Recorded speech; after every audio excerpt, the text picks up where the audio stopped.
ఆ? అక్కేంది ఈ టైంలో కాల్ చేస్తుంది? హలో. హలో అక్క.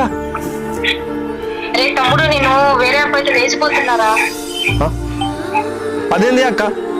బాగానే ఏం చేసినావు అక్క? ఫ్రిడ్జ్ లో పెట్టినావా, లేకపోతే డ్రమ్ములు వేసినావా, సెల్ఫీ కోసం కూడా సిర్రలు చొప్పినావా, లేకపోతే సమోసాలు కూడా కల్పించినావా, మసాలా విషయం కల్పించినావా? బాగానే ఏం చేసినావు అక్క ఇంతకు? హలో అక్క. ఆ బాగా ఏమైపోయింది అక్క?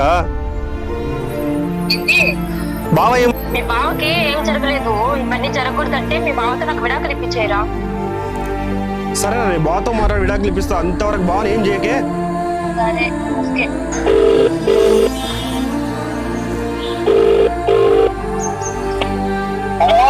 హలో బావా.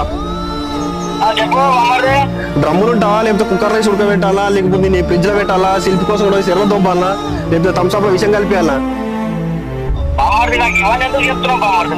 ఎందుకంటే రేపు మా అక్క నిన్ను ఇదేం అయిపోతుంది.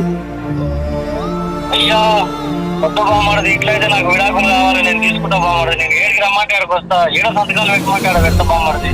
ఓకే బావా, కానీ సంతకం పెట్టలేము అనుకో, ఇది జరుగుతుంది ఖచ్చితంగా. దయచేసి నీకు దండం పెడతా బాగుమడది. నీకో దండం, మీ అక్కకో దండం. నాకు ఎంత తొందర.